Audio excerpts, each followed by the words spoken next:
Sir thank you sir. ठीक है, आपको जितना समय दिया था ना, समय हो गया आपका। Doctor Pritam Munde ji, sir for giving me this opportunity once again. Sir I convey my heartfelt gratitude to our honorable Home Minister for introducing and passing this bill. प्रीतम मुंडे जी, धन्यवाद सभापति महोदय। आज इतने महत्वपूर्ण बिल के समर्थन में आपने मुझे मेरे विचार व्यक्त करने का अवसर प्रदान किया। मैं आपकी बहुत बहुत आभारी हूं और बहुत आभारी हूं हमारे सम्माननीय गृह मंत्री अमित भाई शाह जी की कि उन्होंने इतना महत्वपूर्ण बिल लाने की ये जो पहल की है, मैं उनका भी बहुत आभार व्यक्त करती हूं।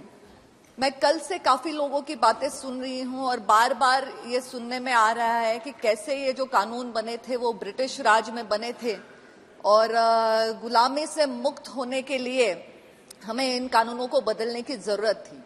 एक और जहां हम लोग गुलामी से मुक्त होने की बात करे जा रहे हैं, वहीं पे हम लोग बार बार ब्रिटिश राज का जिक्र कर रहे हैं। ब्रिटिश तो आए हमारे देश में इस इरादे से थे कि हमारे देश को लूट सके, इस पे राज कर सके, वो तो अपने नहीं थे, तो उनसे हम उम्मीद नहीं कर सकते थे। पर ब्रिटिश जाने के बाद हमारे स्वतंत्र भारत की जो सरकारें बनी आज तक की, उन्होंने कभी इसके बारे में नहीं सोचा। तो गुलामी से मुक्ति तो उनके विचारों से चाहिए थी, ना कि ब्रिटिशों के विचारों से। उनको क्या तकलीफ थी कि आज तक इन्होंने इस बारे में सोचा नहीं। आज इस बिल में केवल हम ना नाम का बदलाव ले रहे हैं, बल्कि प्रक्रिया का भी बदलाव ला रहे हैं। ये समय की मांग थी, ये मांग है विकसित अमृतकालीन भारत की। अमृतकाल का महत्व क्या है? अमृत का महत्व महोदय ये होता है कि वो विष का प्रभाव कम कर सके, विष का प्रभाव नष्ट कर सके।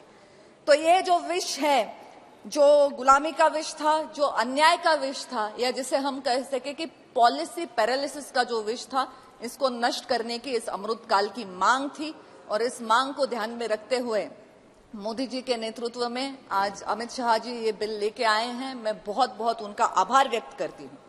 इसमें काफी सारे मुद्दे हैं जिसपे मेरे पूर्व काफी सांसद बात कर चुके हैं। मैं कोशिश करूंगी कि मैं वो मुद्दे ना दोहराऊं, पर सबसे महत्वपूर्ण मुद्दा जो मुझे लगा जीरो एफआईआर का, इससे काफी हद तक जो लोग परेशान हैं उनको सहूलियत मिलने वाली है। जहां पे हम लोग one nation one ration card की बात करते हैं, आधार कार्ड लेके आए हैं, हम लोग पूरे देश के लिए एक हेल्थ कार्ड बना रहे हैं, वहीं पे अगर किसी पुलिस स्टेशन के हद में अगर कोई क्राइम ना घटा हो तो वहां उसका एफआईआर दर्ज ना किया जाना, ये बहुत ही तकलीफदेह था। इसको मिटाने का प्रावधान इस बिल में रखा है, इसका भी बहुत बहुत स्वागत करना चाहिए। महिलाओं के खिलाफ होने वाले अपराधों के जो खिलाफ कानून बने हैं उनको और सख्त बनाया और इसके साथ ही महिलाओं की गरिमा को बरकरार रखा है। पर ये करते हुए कुछ मुद्दे हैं जिन पे मैं आपका ध्यान आकर्षण करना चाहूंगी। कल बात करते हुए हमारी सहयोगी सांसद जसकौर मीना जी ने जो बात उठाई कि जनजाति समूह को इसके दायरे में लाने के बारे में भी कुछ सोच सरकार को रखनी चाहिए, तो मुझे लगता है मैं उनसे पूरी तरह से सहमत हूं। इसके बारे में भी विचार किया जाना चाहिए। और महिलाओं की सुरक्षा के बारे में जब हम बात करते हैं, स्पेशलाइज्ड एक्ट्स हैं, पर जो जनरल कानून है उनके साथ साइबर क्राइम ये एक आज के समय की बहुत ही चिंताजनक घटना, मेरे हिसाब से नहीं सबके हिसाब से वो बहुत चिंताजनक मुद्दा है। साइबर क्राइम में अलग अलग तरीके के क्राइम्स हैं जिसपे अलग अलग कड़े कानून बनने की जरूरत है। उसमें सेक्सुअल भी हो गया, फाइनेंशियल क्राइम्स भी बहुत मात्रा में बढ़ रहे हैं।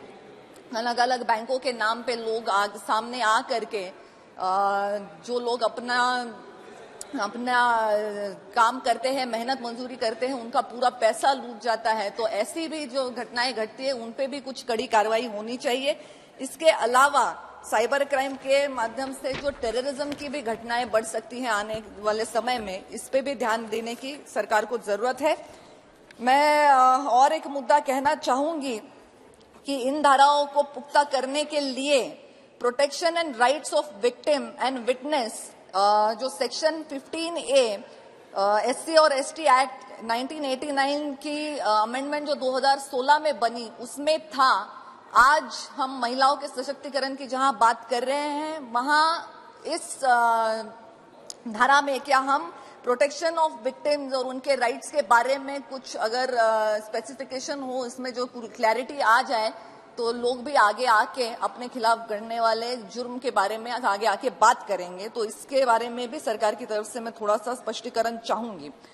और मुझे लगता है कि जहां लोगों के दिल में अगर आपका इरादा नेक है, आपकी सोच सही है और आप काम करने के लिए आगे आते हैं तो आपको बदलाव लाने से कोई नहीं रोक सकता। इसके बारे में मैं उदाहरण देना चाहूंगी। जब गोपीनाथ मुंडे जी महाराष्ट्र के गृह मंत्री थे तब उन्होंने ऑर्गेनाइज क्राइम के खिलाफ जो अपने कदम उठाए, उसके चलते मुंबई को गैंग वॉर फ्री करने में उनको बहुत बड़ी कामयाबी हासिल हुई और लोग आज तक इस घटना का उल्लेख करते हैं। तो जब इरादा नेक हो, सोच सही हो, आप उस दिशा में अगर कदम बढ़ाएंगे तो जरूर सफलता आपको प्राप्त होती है।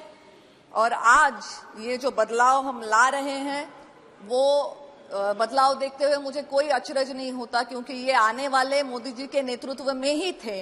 मोदी जी का नाम बदलने से जो लोगों को ऐतराज है, मुझे लगता है कि जब आप नाम बदलते हैं तो सिर्फ नाम नहीं बदल रहे, आप सोच भी बदल रहे हैं। जैसे हम इसके पहले हमने देखा था कि विकलांग व्यक्तियों को विकलांग ना कह के उनको दिव्यांग कहा जाए। ये जब सिर्फ एक शब्द मोदी जी ने बदला तो लोगों का उनकी तरफ देखने का नजरिया चेंज हो गया।